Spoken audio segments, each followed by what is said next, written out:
Have you ever heard about a global market trend and thought, wait, that's growing? Well, get ready, because we're diving into one today that might just make you hungry. That's right. We're doing a deep dive into the global market for BBQ smokers. BBQ smokers. Okay. Okay, yeah, let's unpack this a bit. Our source for this deep dive is basically a set of market research forecasts and data. So a really deep look into the numbers for this specific industry. Exactly. And our mission today is pretty straightforward. Take those numbers, those figures, and kind of translate them for you. We want to understand, the scale of this market, how fast it's growing, and critically, where that growth is actually happening around the world. Right. Think of this as your shortcut to being totally up to speed on a market you might not have realized was, well, sizzling. A sizzling hot sector. I like that. Yeah. Okay, so let's start with that big picture then, the global overview. What did the source tell us about the overall size of the BBQ smokers market worldwide, and where's it heading? Well, the numbers show a market definitely on the rise. Yeah. So back in 2021, this market was valued at around $1.85 billion globally. Okay, 1.85 billion. Yeah. And then fast forward to 2033, and the forecast sees it jumping pretty significantly to over $3.77 billion. Wow, so nearly doubling in just over a decade. That's serious growth. Absolutely. And the source puts a number on that growth pace, too. It highlights a global compound annual growth rate, or CAGR, of 6.1%. 6.1%. Yep. They explicitly call it a sizzling hot sector, and while the numbers certainly back that up globally. Okay, that global number is impressive. But like you said, where is this happening? Where are the major markets today, and where's the growth most pronounced? Let's maybe head to North America first. Sure. North America is definitely one of the major players right now. In 2021, it represented a little over $500 million, $510 million specifically. Oh. And by 2033, that's projected to actually exceed $1 billion. It should hit about $1.01 billion. So it's already big, and, well, it just keeps growing. What's the rate like there compared to that global average you mentioned? The North American growth rate is strong. It's 5.9%. So just slightly below the global 6.1%. It's, a mature market, but clearly still expanding pretty steadily. Right. And within North America, I mean, the U.S. is obviously dominant, right? Right. But how do Canada and Mexico stack up? You're right. The United States is the real heavyweight there. It makes up over 80% of the regional market. It went from roughly $424 million in 2021. Okay. And it's expected to reach over $836 million by 2033. Canada is a solid second at about $60 million in 2021, projected to hit over $113 million in 2033. And what about Mexico? Anything interesting happening there in the data? Mexico is actually quite interesting in this region. While it's starting from a smaller base, around $26 million in 2021, it's forecast for really robust growth. It's surging to over $61 million by 2033. And its CAGR, the compound annual growth rate, is over 7.2%. It's significantly higher than the North American average and definitely faster than both the U.S. and Canada. 7.2%. Yeah, suggests something notable happening there regarding maybe adoption or market expansion. That's fascinating. So strong growth in the big established market, but a particular acceleration down in Mexico. Okay, let's shift our view and cross the Atlantic. Europe. How does that region compare? Europe is another really substantial market, actually quite similar in size to North America back in 2021, coming in at around $448 million. Okay. It's also projected for strong growth, reaching nearly $900 million by 2033, so $898 million, roughly. And which countries are sort of leading the way in Europe? Any standouts? Germany holds the top spot within Europe. It's going from about $92 million in 2021 to almost $180 million in 2033. Right. The UK and France are also major markets. The UK growing from about $71 million to $138 million, and France from around $57 million to $110 million in that same time frame. So those three really make up a big chunk of the European market then. Any surprises elsewhere on the continent? Italy, Spain? Well, Italy, Russia, Spain, the Nordics like Sweden and Denmark, Switzerland, even Luxembourg, they all show solid growth. But what really stands out in the European data is this category labeled Rest of Europe. Oh, interesting. Yeah. While all those named countries are growing steadily, this Rest of Europe segment collectively has the highest E2GR in Europe. It's over 7.9%. Wow, 7.9%. Exactly. So that means many, maybe smaller or perhaps Eastern European markets are seeing particularly rapid adoption, which is, quite interesting. Okay, that Rest of Europe surge is definitely something to keep an eye on. Now, let's head east to Asia Pacific. I mean, this region is incredibly diverse. What's the picture look like there? Asia Pacific is, according to the source, currently the largest regional market in absolute terms. It was around $686 million back in 2021. Okay, biggest one. And it's forecast to reach over $1.43 billion by 2033. So it's the biggest now and projected to stay that way. How does its growth rate stack up against the others? Asia Pacific's CAGR is 6.3%, so just a bit above the global average and actually slightly faster than both North America and Europe overall. Okay, 6.3%. And who's driving that growth in such a massive region? China is the clear leader in APAC. It accounts for, well over a third of the market there. It's around $279 million in 2021. Right. And is projected to nearly double to over $590 million by 2033. India also shows very strong growth, starting at about $135 million and heading towards $292 million by 2033. Its CAGR is robust, too, over 6.5%. India at 6.5%. Okay, Right. Japan. Japan's also a significant market, yeah, growing from about $76 million to over $154 million. What about other parts of APAC? Are there any areas with particularly high growth rates, kind of like that rest of Europe story? Yes, actually. Similar to Europe, the rest of APAC category shows really remarkable acceleration. It had a starting value of about $39 million in 2021, but it's expected to hit over $100 million by 2033. Another big jump. Exactly, with a very strong CAGR of over 7.3%. So again, this indicates, booming potential across many diverse countries within that broader Asia-Pacific area. Right. And you also have South Korea, Australia, Singapore, Southeast Asia as a whole, Taiwan.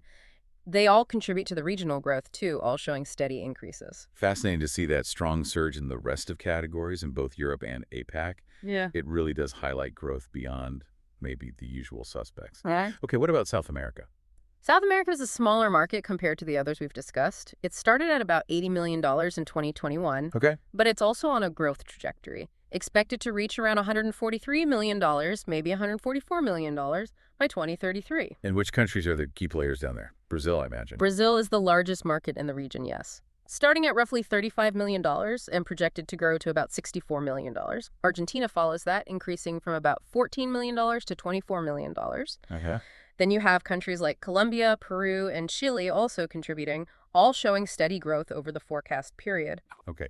Let's move over to the Middle East now. What's the picture looking like there? The Middle East market is currently similar in size to South America, actually, about $76 million in 2021.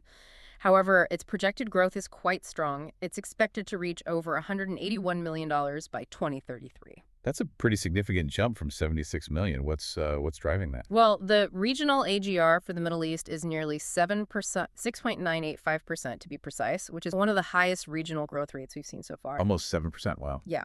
Countries like Turkey, Saudi Arabia, and the UAE are the largest markets within the region, and they're showing really rapid expansion.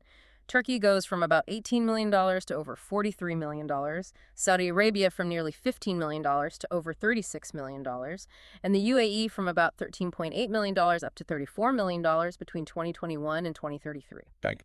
And Egypt and Qatar also contribute to this strong regional growth picture. That high growth rate in the Middle East is very notable indeed. Okay, finally, let's look at Africa. Africa represents the smallest regional market in terms of absolute value in this source data. It was around $53 million, maybe $54 million in 2021. Right. But it, too, is growing, projected to reach almost $109 million by 2033. And the key countries in Africa? South Africa. South Africa is the largest listed market here, yeah. Growing from roughly $23 million to almost $47 million. Nigeria is also a significant market, increasing from about $12 million to nearly $25 million. And then the rest of the continent makes up the remainder of the market, also showing steady growth. Okay, well, we've covered a lot of ground there, looked at numbers pretty much across the entire globe. So zooming out now from all those specific figures, what are the big takeaways? What patterns kind of emerge when we look at all this data together? Well, I think what's really fascinating here is just the overall momentum. The source data really confirms this isn't just some, niche hobby market staying flat. It's growing substantially worldwide. It really lives up to that sizzling hot label the source used. And we see these established large markets, North America, Europe, Asia Pacific, continuing to expand significantly in just, absolute dollar terms. Right. The giants are getting bigger. Yeah. But what about the pace? You mentioned those CAGRs. Where is the growth accelerating the most? That's where it gets really interesting looking at those growth rates. The Middle East region overall is growing very fast, like we said, nearly 7%. Asia Pacific is also strong, above the global average. Hmm. And then when we drill down, these specific areas like Mexico, the rest of Europe, the rest of APAC, they're showing some of the most dynamic growth, often with CAGRs well over 7%. And India, too, stands out with that strong 6.5% plus rate within APAC. So it's not just growth. It's growth that seems to be Hmm. spreading to new or perhaps previously smaller markets, often at a faster pace than in some of the traditional strongholds. Yeah. That feels like a really key insight from this data.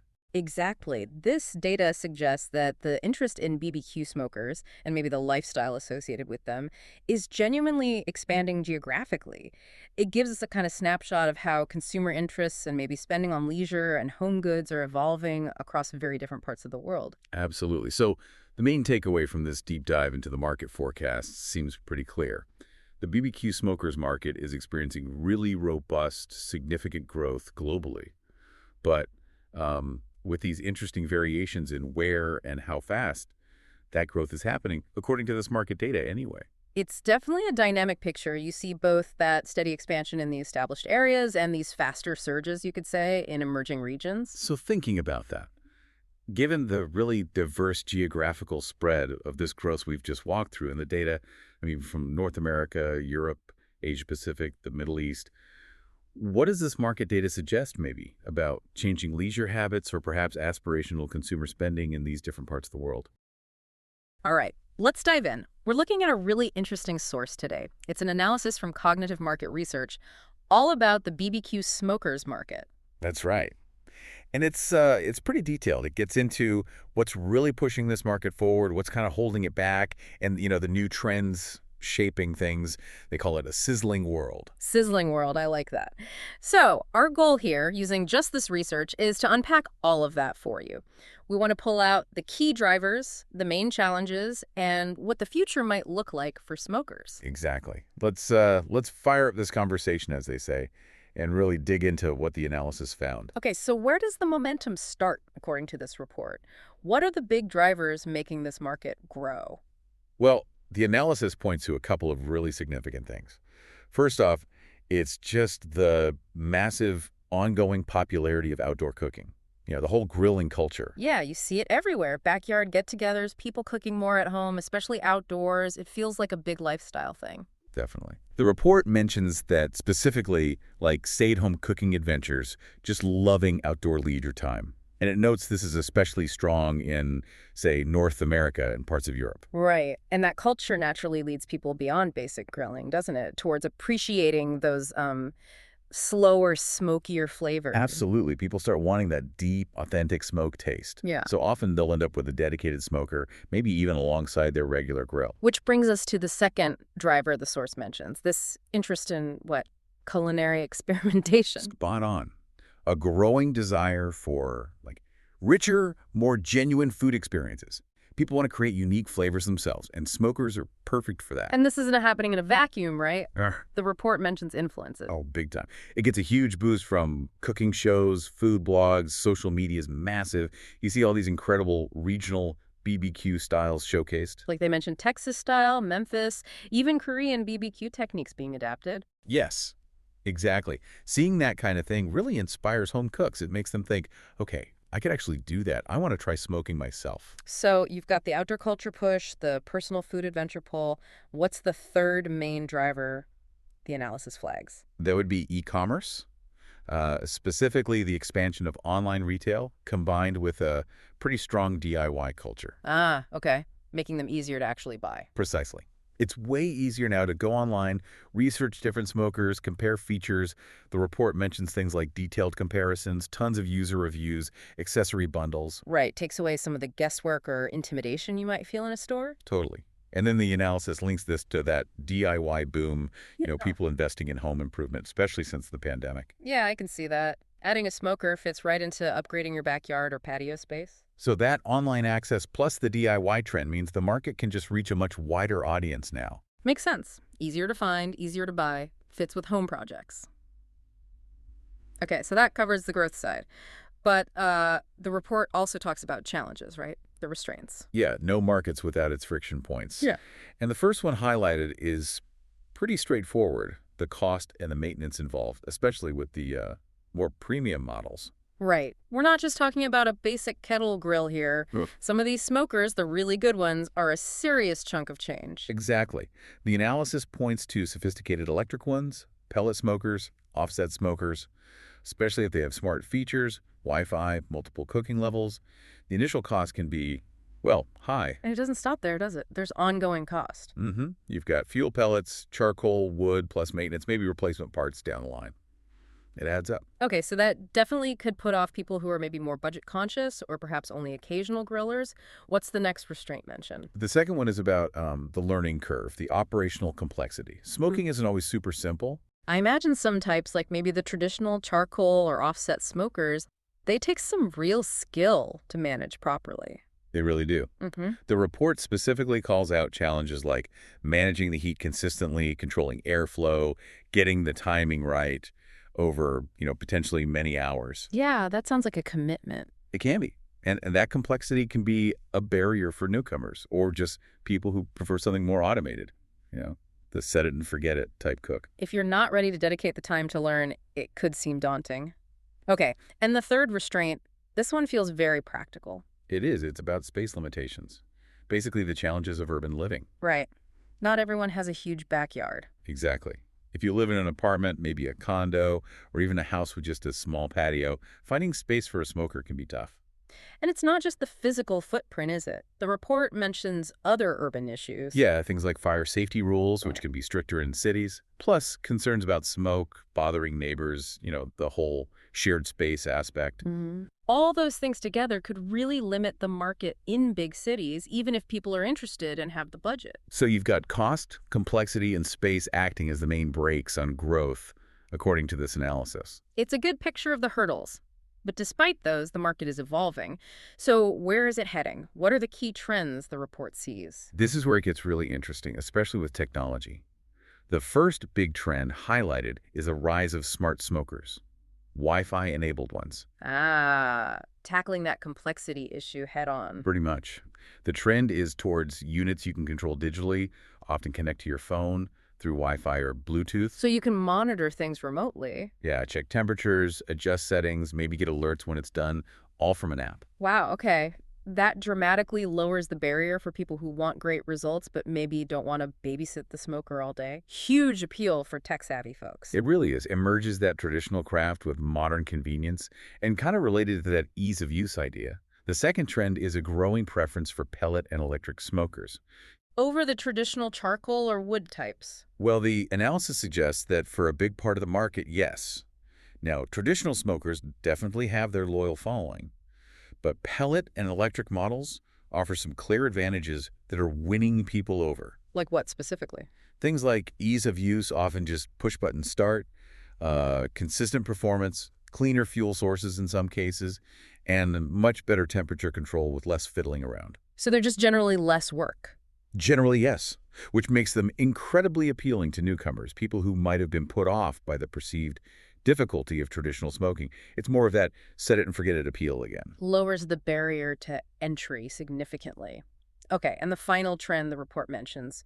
This touches on broader consumer shifts, right? It does. It's about sustainability and health consciousness making their way into smoker design. How so? What are manufacturers doing? Well, on the sustainability side, there's demand for more eco-friendly options. So think smokers designed to burn fuel more cleanly, reduce smoke emissions, or just be more energy efficient. Okay, makes sense. And the health angle. As people become more aware of health and cooking, the report notes interest in smokers that can really lock in moisture and flavor through the smoking process itself. This means maybe needing less added fat, and also potentially avoiding the kind of charring you might get with high-heat grilling, which some people worry about. Interesting. So technology and design are adapting not just for convenience, but also for these wider environmental and health concerns. Exactly. It shows the market is definitely not standing still. It's responding to tech, but also to how consumer values are changing overall. That's what the analysis suggests. And that really paints the full picture, doesn't it? You see the cultural drive, the tech enablement pushing growth, then the real-world hurdles of cost, skill, and space. And finally, these trends like smart tech and sustainability trying to overcome those hurdles and meet new demands. Absolutely. Yeah. And understanding these forces based on this source material is super useful for you, whether you're maybe thinking about buying a smoker or you already own one, or frankly, if you're just interested in how culture and technology shape these consumer markets. It definitely leaves you with something to think about. The source points out this tension. Smart technology is making smokers way easier, more automated, tackling that complexity barrier directly. But at the same time, there's this enduring love for authentic, regional BBQ, often tied to traditional methods needing real skill. So the question it raises is, as technology offers more set it and forget its convenience, how might that change our whole idea of the mastery that used to be central to making perfect smoked food?